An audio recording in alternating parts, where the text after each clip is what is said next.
Agora nós vamos mudar de assunto, vamos falar do caso Jandira, o assassinato do prefeito que aconteceu na semana passada. Nós temos muitos convidados aqui para conversar com a gente sobre esse assunto, porque a cidade está em pânico e os políticos da cidade também, você vai saber o motivo. Nós estamos recebendo a Anabel, Anabel Sabatini, que é a prefeita da cidade agora, o Zezinho, que é vereador, o Paulinho Bururu, que também é vereador e já sofreu uma ameaça, ele vai contar a história dele também pra gente, e o Antônio Fernando da Silva, que é o radialista e que ouviu os tiros no momento em que o prefeito foi assassinado na semana passada. Bom dia a todos, bom dia, doutor Ordello.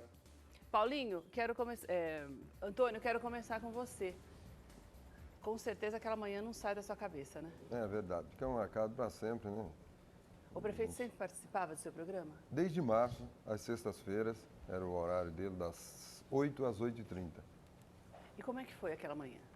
Foi uma manhã conturbada que vai ficar marcada assim, né, para sempre, né?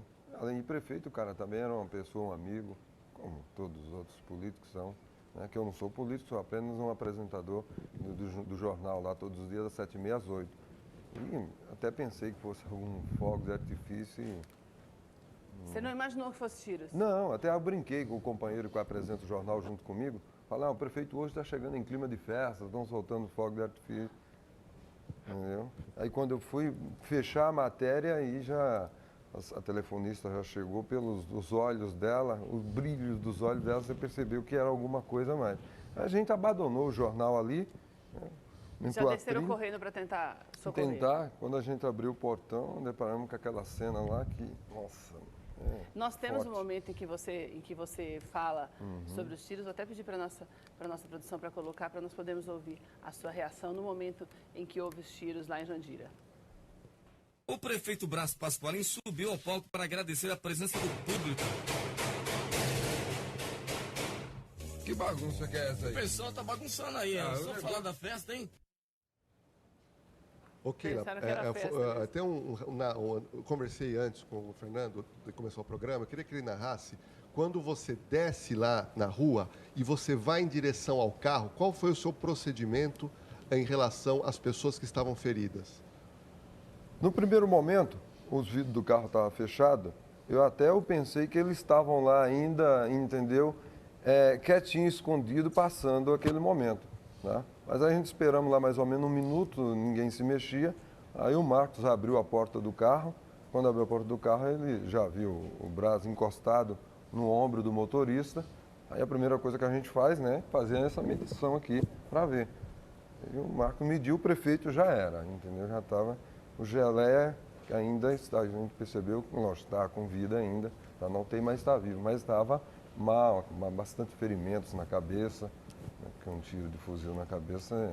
Fernando, em algum momento, em algum outro programa que o prefeito tenha participado, ele chegou a comentar da possibilidade de estar sendo ameaçado? Em algum momento foi falado isso na rádio ou nas conversas entre um comercial e outro, entre uma reportagem e outra? Não, ele nunca chegou a citar. Até uma semana antes ele tinha oferecido um almoço para o pessoal da imprensa e teve um jornalista lá que foi persistente na pergunta, fez 2 vezes. Mas, prefeito, você é um cara que anda aí, faz caminhada na rua sem... Aí ele falou, não, eu só tenho medo só daquele lá de cima só. Aí, novamente, o cara disse, mas você é o prefeito, você tem que mudar esses hábitos e tal. Ele falou, não, vou continuar andando assim. Paulinho, o prefeito poderia estar sofrendo já ameaças de morte? Eu pergunto para você, porque você já foi prefeito na cidade, você já sofreu ameaças, você também já foi alvejado. O Paulinho, para quem não sabe, ele foi prefeito durante 8 anos, está no 2º mandato como vereador e em 93... Não sou vereador. Oi? Não. Você foi prefeito durante 8 anos? Vereador 8 anos, depois prefeito 8 anos. Depois hoje de prefeito 8 anos. Agora você não está? Não. Mas quando você foi prefeito, você foi ameaçado e também você sofreu um atentado, né? Sim. Isso foi em 2003. 2003. E como é que foi naquela época? Então, te respondendo a pergunta que você fez a respeito da questão se eu sabia que o atual prefeito sofria ameaças, alguma coisa desse tipo, é como o Fernando falou, a gente da cidade não tinha conhecimento disso, né? Eu nunca tive esse tipo de informação. Até mesmo porque o Braz era um cidadão de verdade, mesmo popular mesmo, era um cidadão de estar batendo papo com as pessoas, conversando, era uma pessoa muito ligada assim às pessoas do dia a dia, né? E era essa pessoa voluntária que ele era mesmo, né? Um cara legal. E por mais que eu não sou do mesmo partido que ele era do PSDB, eu sou do PT, a gente tem essas divergências políticas, mas éramos amigos, jogavam bola junto, inclusive. Sei. Né? Então, nessa questão tocante a isso que você perguntou, eu não tenho essa informação. Agora, eu passei uma fase difícil, porque logo quando eu entrei como prefeito em 2001 em Jandira, eu preparei uma lei e Jandira virou a primeira cidade do Brasil que tinha uma lei municipal que proibia a entrada dos caça-níqueis no município. Então, eu já entrei no governo criando inimigos. E, inclusive, dificuldade grande, inclusive, com a participação das pessoas que deveriam ser as pessoas que não deveriam deixar que tivesse os caça-níqueis no município. Entendi. A gente criou a lei e fomos para a rua tirar as máquinas da cidade. E tiramos todas as máquinas da cidade, com a ajuda da Guarda Municipal, sem muito empenho de outros setores. A Polícia Militar ajudou também. E conseguimos... Você acha que você sofreu esse atentado por conta dessa lei? Você chegou a ser ameaçado acho que não por só causa isso, disso? acho que não só isso também. A gente implantou a lei do fechamento dos bares às 23 horas. Mas daí quando você foi ameaçado, falaram alguma coisa nesse sentido? De que seria esse o motivo ou não? Ou você não chegou a ser ameaçado? Você simplesmente sofreu... Não, na verdade, eu fui alvejado por 8 tiros. Então, mas você não chegou a ser ameaçado antes? Você não sofreu ameaças por telefone, não, represálias? Sim. Assim, a gente recebia muito recado de pessoas que queriam se aproximar da gente para extorquir a gente. No intuito, então, e nesses recados ficava explícito que o problema seria os caça-níqueis? Estava claro que poderia ser, porque eu não tinha nenhum tipo de desavença com ninguém, não tinha contenda com ninguém. Sei. Né? Eu sou nascido e criado praticamente em Jandira, eu sou dos movimentos populares, então não tinha, né, Fernando? Não tinha o porquê de existir uma coisa desse tipo, né? E o fato interessante foi depois que nós viramos prefeito, tomamos a atitude de fazer esse ato e começamos a tirar as máquinas. Inclusive, Jandira ficou 8 anos a gente no governo tirando as máquinas de caça-níquel da cidade, passando o trator em cima em praça pública, né? Todo ano, no mês de janeiro, eu punha 300, 400 máquinas no centro de Jandira, vinha com a BW36 com a máquina, eu vinha pilotando, passava em cima. E depois que você sofreu atentado, você continuou? Continuei, até 2008, que foi o último ano que eu fiz de meu mandato. Em fevereiro de 2008, eu passei em cima de 600 máquinas. Você não teve medo de sofrer novos atentados? Não, porque é uma questão de lógica. Quando eu entrei no governo, Jandira era a 5ª cidade com o maior índice de criminalidade da região metropolitana. Quando eu saí, era a 16ª em segurança da região metropolitana, mais segura. Por causa da medida da questão do fechamento dos bares às 23 horas e pela medida também da questão da retirada das máquinas. Mas eu quero focar na sua pergunta dizendo o seguinte: quando eu fui alvejado, foi um negócio interessante. Eu estava vindo, que eu tinha ido buscar minha filha no aeroporto, um negócio tocou no meu coração de não levar ela para casa, era véspera de Natal, era dia 23 de dezembro de 2003.